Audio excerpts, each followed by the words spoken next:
Sunday numita nakupi su puthorok to yam special oibana handak nakupi puthorani mamang de yon giba yong chak taki di handak yon ba yong chak ne na phajani mina ani tawre na ina ahum tawni mayam na ahum tawre ina mari tawni mayam mari tawre ina manga tawre taruk tawni ai paisa je mangonda chahi kumbam laire bako ado sma ha de aduga magi paisa je ingonda kapsalaka adu khatangai re sibu karino ba tumin lai sali do kai na sima tang ji ma ta tumin lai ni ba sigi matang ina mayam video da kakthar karni kayam khalo no aduna mana hana pepa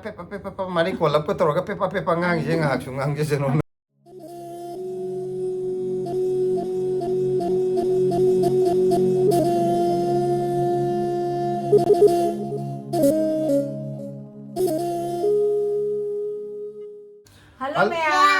Hello Maya. Maya makoi kaino ne. Update nama puzara ini ko Maya. Akoi kana tauringe dane. Update nama purai ne ajom tayo okay. Makuchi Maya update nama puzara ini buko update se kari no hada akoi yung samu yon dore ba. Ane lai ba Sunday sida horja ngasi luon gre. Aduga yung chakka loina na. Ado mamang de yon giba yong chak taki di handak yon ba yong chak ne na phajani maru ju am tonge handakti kaino de se ai matai de thol lake akoi handaki porei matai nate se purap adum thol lage se Mori rongi nataba local gi haitare akoi gi aduju handak chele thagi da panjab ja handak mix tawre aduju yaure aduna mayam lakpiro marudi aroi bita da phajare ko mayam na dum uri dunga hujik ainu ulai jida aduga kaino ju hawaijar ju mamang de akoi na masa yon ba horobane mayam na hawaijar masa tawje na ha law lai re handak su masa adum tawje doine mamang da su masa adum tawe ko mayam na hawe khot le adu mama ai handak amu khakta de hana ji tawde aso ma khane ado handak ki ju masa ne mayam masa adum ro le ai ngasi ron ba hogra bane aduga Sunday numita nakupi su puthorok to yam special oibana handak nakupi puthorani mana special hindre poche ado mayam adu duga akoi gi hadi pot se yolaba matungda video se akoina thadorak toine bako ado mayamna pot yolaba matungda video sida lairibra khotlibra hangbudo akoina update tawre ibesi numisida hadi tasan hadi akoina Sunday numita putorak toine na hana haijari sine ba ado loje kan hangakpadudi pot dum yamba na tabanina dum lotion gi bako aduduna mayam sujoi soidana lakbiro Sunday numita ayane market gate number 2 da akoi di ngasi bokti yoli je Sunday numit khaktane Sunday na taba yonde aduna handak lakaduri ba Sunday je kutre kunipan tang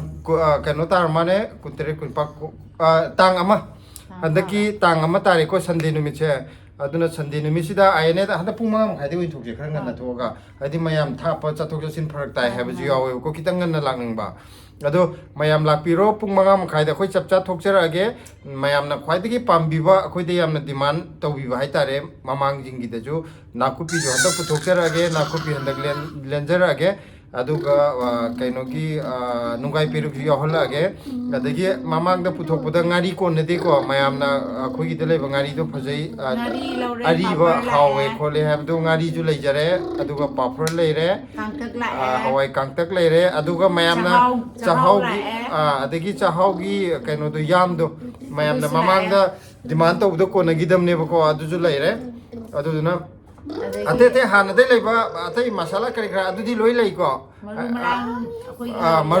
marumrang yamna dhimal lei akoi gi de jo ade akoi masal gum mane ba ko marumrang je adu yamna kano tawre dhimal lei de adu maju ready tok jare hairi boka umorokas adum di hana de dum lei dana mayam ama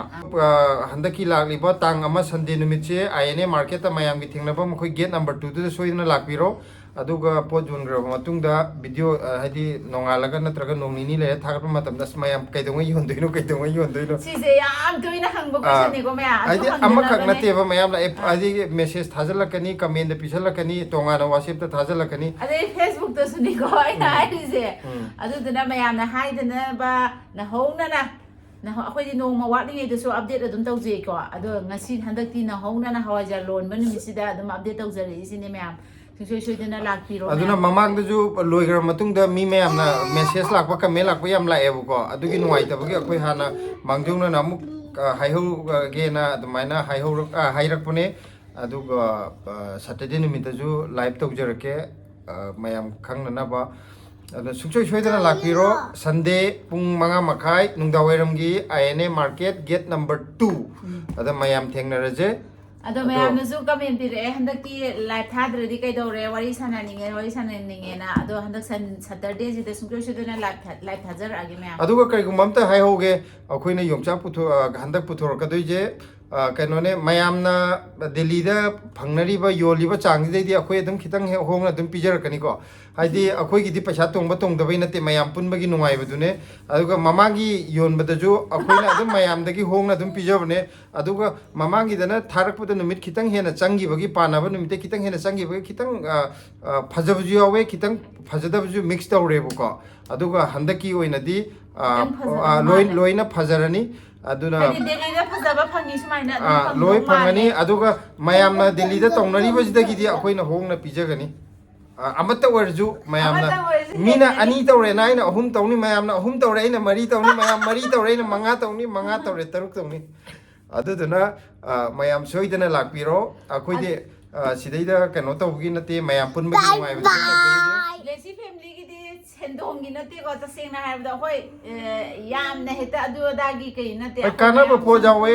अदुगा pot खुदिमक्ता लोइनमक सेंदों फंगनि हाब लेते ममांगदा योंजाक पैसा तंखाय हेना मांगे बिसु नुंगाइता तौदे कैगिनो दा मयाम गा पुनबगी अदु पामजबनिना को हंदकसे आइना तौररोजि माना हायरपदा आइना सुगुंगा खुंगिदबने को अदरा माना हायबे हेमलक्तनाने अदुम तौर हाइदि कैनोगी मयामनागा हरा राउंड लेरे चटपिगिबदो अदु याम नुंगाइजेबको अखोइगे मयामगा थेंगनरगा अदुगिने अदुगा करी लेरि अतैदि अतै लेत्रे मयाम बि कैनो तौरगा अतै रा ngaraंदगी आइना ngara सागेना हायरि मा सुंगुम खुमक्ते ngasibo खुमक्ते अदुदुगा कैनो करिबा मागी पैसा कक्सन्नबगी दे आइगी पैसा जे मंगोंदा चही कुंबम लैरेबको अदु सुमा हाइदे अदुगा मागी पैसा जे इंगोंदा कक्सलक्का अदु खता ngaire सिबु करिनोबा तुमिन लैसलिदो कइगिना सि मतांगदिदा मायता तुमिन लैनिबा सिगी मतांग हैना मयाम वीडियो दा कक्थर करनी कयम खलनो अदुना